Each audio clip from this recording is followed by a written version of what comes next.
అవి వచ్చి ఆ కొత్త పంట మీద అటాక్ చేయడం అనేటువంటిది జరుగుతుంది.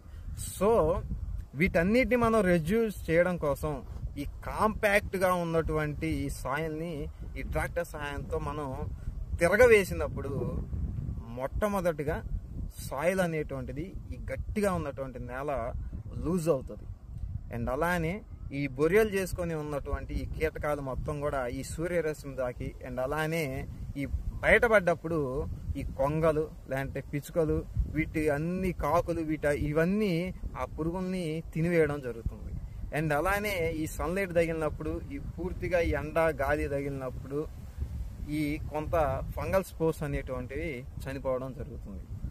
అండ్ అలానే ఇలా ఈ మట్టిని ఈ టిల్లేజ్ యాక్టివిటీస్ ద్వారా లూజ్ చేసినప్పుడు ఈ నెక్స్ట్ పంటకి ఈ మట్టి మొత్తం కూడా లూజ్ అయ్యి ఫ్యూచర్లో మనకి ఈ కొత్త క్రాప్ని మనం వేసినప్పుడు వాటి యొక్క వేరు వ్యవస్థ ఈ లూజ్గా ఉన్నటువంటి మట్టిలోకి చొరుచుకొని వెళ్తాయి వీటి యొక్క వేర్లు.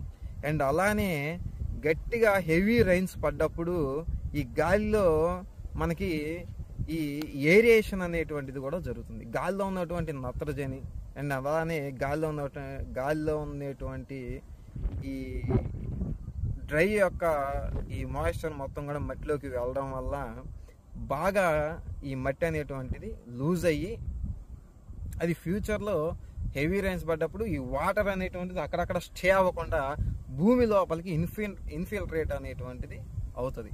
సో ఈ వర్షాపు నీరు ఇన్ఫిల్ట్రేట్ అవ్వడం వల్ల వాటర్ లాగింగ్ లేకపోవడం వల్ల పంట యొక్క గ్రో అనేటువంటిది ఎటువంటి డిఫరెన్స్ లేకుండా యాక్టివ్ గ్రో అనేటువంటిది మొక్కలో మనకి కనబడుతుంటుంది. సో ఇలానే కాదు ఇంకా చాలా ఇంపార్టెన్స్ అనేటువంటివి ఉన్నాయి ఈ టిల్లేజెస్ వల్ల. అది మీకు క్లియర్ డీటెయిల్డ్గా మీరు తెలుసుకోవాలనే ఆలోచన మీకు గనక ఉంటే ఈ Suresh agri life YouTube channel కూడా ఉంది. ఆ యూట్యూబ్ ఛానల్లో ప్రతి ఒక్క యాక్టివిటీ కూడా నేను క్లియర్గా డీటెయిల్ వీడియో పెట్టడం జరుగుతుంది దాంట్లో. సో ఆ యూట్యూబ్ ఛానల్లోకి వెళ్ళి సురేష్ అగ్రి లైఫ్ యొక్క ఛానల్ని మీరు సబ్స్క్రైబ్ చేసుకోండి. అందువల్ల మీకు మోర్ ఇన్ఫర్మేషన్ డీటెయిల్డ్ వీడియోస్ అనేటువంటివి మీకు అందుబాటులో ఉంటాయి.